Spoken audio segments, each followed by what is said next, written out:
ఏం చేయబోతున్నారు? కవిత ముందున్నటువంటి ఆప్షన్ ఏంటి? బీఆర్ఎస్ అధిష్టానం పైన కవిత తిరుగుబాటు జెండా ఎగరేయబోతున్నారా? బట్ అదే పార్టీకి అధ్యక్షుడిగా కేసీఆర్ ఉన్నారు. అండ్ నెక్స్ట్ నైతిక బాధ్యతగా కవిత రాజీనామా చేయబోతున్నారా? ఇది అటు బీఆర్ఎస్ కానీ ఇటు జాగృతి శిబిరాల్లో వాడివేడ చర్చ అయితే నడుస్తోంది.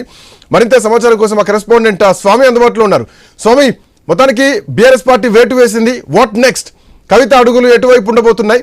పార్టీలో ఉండే తిరుగుబాటు జెండా ఎగరేసింది, ఇప్పుడు పూర్తిగా పార్టీ నుంచి బహిష్కరించేశారు. సో ఇప్పుడు కవిత మాటలను ఎట్లా చూడొచ్చు, కవిత రియాక్షన్స్ ఎట్లా చూడొచ్చు? శ్రీకాంత్, బీఆర్ఎస్ పార్టీ నుంచి ఎమ్మెల్సీ కవితను సస్పెండ్ చేస్తూ పార్టీ అధినేత మాజీ ముఖ్యమంత్రి కేసీఆర్ నిర్ణయం తీసుకున్నారు. గత కొద్ది నెలలుగా ఆమె వ్యవహార శైలి పార్టీకి నష్టం కలుగుతున్న ఉద్దేశంతో కూడా ఈ నిర్ణయం తీసుకున్నట్టుగా ప్రకటించారు. పార్టీ ఒకవైపు లీగల్ సెల్ ఇన్ఛార్జ్, మరోవైపు పార్టీ జనరల్ సెక్రటరీ సోమ భరత్, అదేవిధంగా ఎమ్మెల్సీ తక్కెళ్లపల్లి రవీంద్రరావు ఇద్దరు కూడా వారిద్దరు నేమ్తోనే ఒక నోట్ అయితే బయటకు వచ్చింది. బీఆర్ఎస్ పార్టీ నుంచి ఎమ్మెల్సీ కవితను బయటికి పంపడం అనేది కూడా పార్టీకి సంబంధించినటువంటి గత కొద్ది కాలంగా జరుగుతున్న చర్చ. ఆమె చేస్తున్నటువంటి వ్యాఖ్యల వల్ల, ఆమె చేస్తున్న కామెంట్స్ వల్ల పార్టీకి ప్రతిపక్షాలు చేసే కామెంట్స్ కంటే కూడా ఎక్కువ నష్టం జరుగుతుంది. పార్టీకి సంబంధించి ఒకవైపు రాజకీయంగా ఒక బీఆర్ఎస్ పైన బీజేపీ కాంగ్రెస్ చేస్తున్నటువంటి కామెంట్స్ కంటే కూడా ఎక్కువ నష్టం జరుగుతుందని చెప్పేసి భావించే కేసీఆర్ నిర్ణయం తీసుకున్నట్టు తెలుస్తుంది. ఒకవైపు ఇలాంటి పరిస్థితుల్లో పార్టీ నాయకత్వం ఏమనుకుంటుంది, మనతో పాటు పార్టీ సీనియర్ నాయకులు ఒకవైపు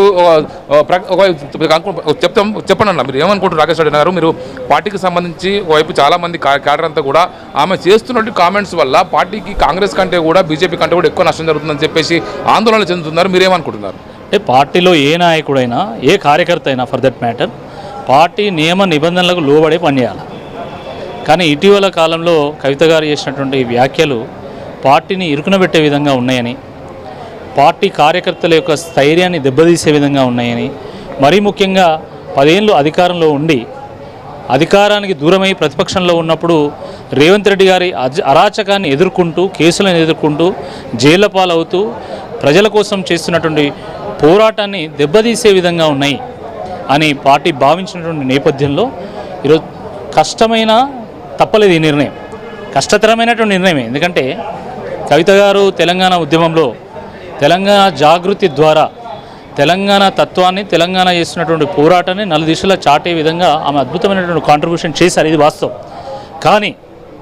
కానీ ఇప్పుడు ఈ రేవంత్ రెడ్డి గారి అరాచకాన్ని సక్సెస్ఫుల్గా ఎదుర్కొంటున్నటువంటి పార్టీ కార్యకర్తల స్థైర్యాన్ని ఆమె పెంచే విధంగా ఉండాలి, పార్టీకి అండగా నిలబడే విధంగా ఉండాలి. కానీ ఆ రకంగా లేవు కాబట్టి ఈ నిర్ణయం తప్పలేదు. ఒకవైపు పార్టీకి సంబంధించి కీలక నేతలు మొదటి నుంచి కూడా కేసీఆర్కు వెన్నంటున్నటువంటి హరీష్ రావు పైన కావచ్చు, సంతోష్ రావు పైన కావచ్చు, వీళ్ళందరిపైన ఒక ఆరోపణ చేశారు.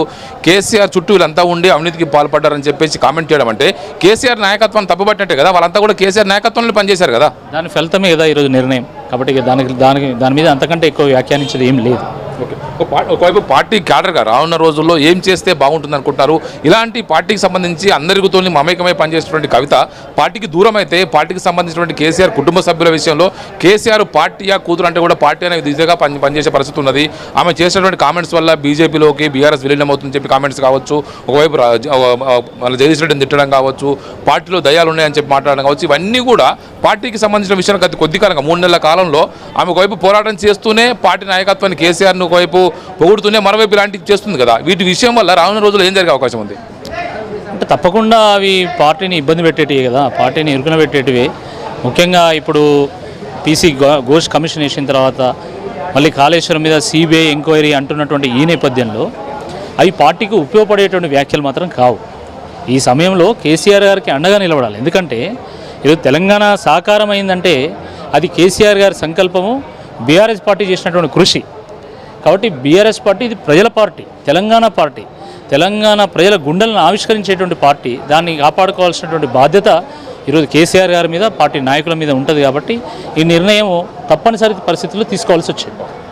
చూస్తున్నాం ఖచ్చితంగా. ఒకవైపు బీఆర్ఎస్ పార్టీ ఈ నిర్ణయం అనేది కూడా కొంత పార్టీకి ఇబ్బందికరంగా అయినప్పటికీ కూడా పార్టీకి అనివార్యమైన పరిస్థితుల్లో నిర్ణయం తీసుకోవాల్సి వచ్చింది. ఎమ్మెల్సీ కవిత తన జాగృతి సంస్థ ద్వారా తెలంగాణ సాహిత్యాన్ని, కళల్ని ప్రపంచానికి చాటి చెప్పారు. తెలంగాణ బతుకమ్మని, ఒక బోనాల్ని విశ్వవ్యాప్తం చేశారు. ఆ విషయంలో ఆమెను ఎవరు కూడా తప్పుపట్టలేరు. కానీ ఆమె ఇటీవల కాలంలో చేస్తున్నటువంటి ప్రకటనలే పార్టీకి ఇబ్బందికరంగా మారాయి, ప్రతిపక్షాలకు అవి అస్త్రంగా మారే అవకాశం ఉంది. కాబట్టి ఈ నిర్ణయం తీసుకోవాల్సి వచ్చిందని చెప్పేసి కూడా పార్టీ నేతలు అంటున్నారు. శ్రీకాంత్, స్వామి, ఇక్కడ కొన్ని మనం అబ్జర్వ్ చేస్తే కనుక కొన్ని వర్గాలు ఉంటాయి. కేసీఆర్ వర్గం అని, కేటీఆర్ వర్గం అని, హరీష్ రావు వర్గం అని చెప్పేసి. బట్ కవిత విషయంలోకి వస్తే జాగృతి తప్ప పెద్దగా వర్గాలు అన్నటువంటి చర్చ ఏం జరగలేదు. కానీ కవిత చేసినటువంటి కామెంట్స్ చూస్తే కనుక తనలాంటి వాళ్ళపైన కుట్రలు చేశారు అని చెప్పి ఒక కామెంట్ వదలడం జరిగింది హరీష్ రావు కానీ, సంతోష్ రావు కానీ.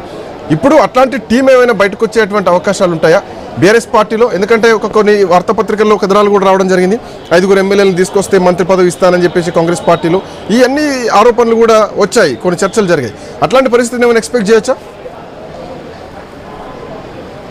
అంటే శ్రీకాంత్ మొదటి నుంచి కూడా కవిత ఎప్పుడైతే ఎంపీగా నిజామాబాద్ నుంచి పోటీ చేశారో ఆ జిల్లా బాధ్యతలు పూర్తిగా కేసీఆర్ కవిత చేతుల్లోనే పెట్టడం జరిగింది. ఇటు కరీంనగర్ జిల్లా అంతా కూడా ఒకవైపు కేటీఆర్ చూసుకున్నారు, మెదక్ జిల్లాను పూర్తిగా హరీష్ రావు చూసుకున్నారు.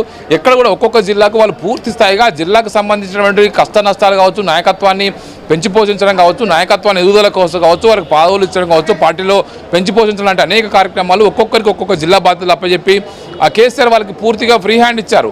ఈ పరిస్థితుల్లో నిజామాబాద్ జిల్లాకు సంబంధించిన నేతలంతా కూడా ఎప్పుడు కవిత వెన్నంటే ఉన్నారు. ఒకవైపు హరీష్ రావు వర్గం అని, కేటీఆర్ వర్గం అని, కవితతో ఉన్న వాళ్ళంతా కూడా జాగృతి కార్యకర్తలు, నాయకులంతా కూడా కవిత వర్గంగానే మొదటి నుంచి కొనసాగుతూ వచ్చారు. ఒకవైపు పార్టీకి సమాంతరంగా కవిత కూడా జాగృతి సంస్థ ద్వారా తన సాంస్కృతిక ఉద్యమం ద్వారా గ్రామ స్థాయిలో, మండల స్థాయిలో, నియోజకవర్గ స్థాయిలో, జిల్లా స్థాయిలో మొత్తం జాగృతి కమిటీలు వేసి తనకంటూ ఒక సమాంతరమైన వ్యవస్థను మొదటి నుంచి కూడా తయారు చేసుకుంటూ వచ్చారు. ఆ దిశగానే అడుగులు వేస్తూ ముందుకు వెళ్ళారు. ఆమెకు సంబంధించిన పొలిటికల్ ఒకవైపు ఆ స్టెప్స్ సంబంధించి ఇప్పుడు ఏం పడతాయని చెప్పి అందరూ ఆలోచిస్తూ ఉన్నారు. ఇప్పుడు పార్టీ సస్పెండ్ చేసింది కాబట్టి ఫర్దర్గా కవిత నైతిక బాధ్యత వహించి తన ఎమ్మెల్సీ పదవికి రాజీనామా చేస్తారా, లేకపోతే కొత్త రాజకీయ పార్టీని ప్రకటించి ముందుకు వెళ్తారా అనేది కూడా అంత చూడాల్సి ఉంది. ఒకవైపు గత కొద్ది కాలంగా ఆమె సామాజిక తెలంగాణ అనే అంశాన్ని తెరపై తీసుకొచ్చి ఒకవైపు బీసీ యునైటెడ్ ఫ్రంట్ పూలే పేరు సంస్థను ఒకవైపు పార్టీ అనుబంధంగా పెట్టుకొని అన్ని జిల్లాల్లో పర్యటించారు. బీసీ హక్కుల కోసం పోరాడుతున్నారు. తెలంగాణలో 56% పైగా జనాభా ఉన్నటువంటి బీసీ హక్కుల కోసం పోరాడితే ఖచ్చితంగా తనకు కొంత పొలిటికల్ స్కోప్ ఉంటుందని చెప్పి ఆమె ముందుగానే ఎక్స్పెక్ట్ చేసి ఈ దిశగా ముందు అడుగులు వేస్తారు. తెలంగాణలో మహిళల కోసం, తెలంగాణలో సాంస్కృతిక సమయంలో రాజకీయంగా రాణించాలి, కేసీఆర్ నాయకత్వంలో కేసీఆర్ని చూసిన రాజకీయంగా ముందుకొచ్చాను, కేసీఆర్ నాకు ఆదర్శం అని చెప్పుకున్నటువంటి కవిత ఖచ్చితంగా ఆ దిశగానే సక్సెస్ అయ్యారు. ఒకవైపు ఎంపీగా గెలిచారు. రీసెంట్గా జరిగిన పరిణామాల్లో 18లో ఎంపీగా ఓడిపోయిన తర్వాత కేసీఆర్ ఆమెకు లోకల్ బాడీ ఎమ్మెల్సీ ఎలక్షన్స్లో నిజామాబాద్ నుంచి ఆమెకు మరొక అవకాశం కల్పించారు. ఆ దిశగానే ఆమె ఎమ్మెల్సీగా కొనసాగుతూ ఉన్నారు. ఇప్పుడున్న పరిస్థితుల్లో పార్టీ తనను సస్పెండ్ చేసింది కాబట్టి ఇక కొత్తగా తాను ఏం పార్టీ పైన ఏం మాట్లాడబోతున్నారు, ఒకవైపు నెక్స్ట్ స్టెప్ ఆమె ఏముంటుంది అనేది కూడా ఇప్పుడు కొంత ఆసక్తి కలిగించే అవకాశం కనబడుతుంది. కానీ ఆమెకు సంబంధించినటువంటి ఆర్డర్ కావచ్చు, ఆమెకు సంబంధించిన అనుయాయులు చెప్తున్న విషయం ఏంటంటే కూడా కవిత ఖచ్చితంగా ఒక పొలిటికల్ పార్టీ ద్వారానే ముందుకెళ్లే అవకాశం ఉందని చెప్పేసి అనే ఒక చర్చ కొనసాగుతుంది. గతంలో ఆమె మీరు అన్నట్టు 5-6 మంది ఎమ్మెల్యేలను తీసుకొని కాంగ్రెస్లోకి జైలు కావడం కోసం ప్రయత్నం చేశారు. రాష్ట్ర నాయకత్వాన్ని కాకుండా కేవలం ఢిల్లీలో ఉన్నటువంటి కేంద్ర నాయకత్వంతోనే సంప్రదింపులు చేసి ఆమె పార్టీలో జాయిన్ కావడం కోసం ప్రయత్నం చేశారు. కానీ రాష్ట్రంలో ఉన్నటువంటి ముఖ్యమంత్రి రేవంత్ రెడ్డి ఆమె రాకను అడ్డుకున్నారని కూడా చర్చ ఉంది. ఈ నేపథ్యంలో ఆమెకు బీజేపీలో ఆమె ఎట్లాగూ వెళ్ళదు, తన రాజకీయ శత్రువుగా చూస్తుంది, కాంగ్రెస్లోకి వెళ్ళే అవకాశం లేదు. కాబట్టి ఖచ్చితంగా ఆమె సొంత పార్టీ పెట్టి అడుగులు ఏమైనా వేస్తారని కూడా ఇప్పుడు చర్చ కొనసాగుతుంది. Srikanth. Thank you Swami, thanks for joining. So BRS party Kavitha పైన వేటు వేసింది. కొంతకాలంగా పార్టీ పట్ల అసంతృప్తిగా ఉన్నటువంటి కవిత లిక్కర్ స్కామ్ కేసు నుంచి మొదలు తనకు పెద్దగా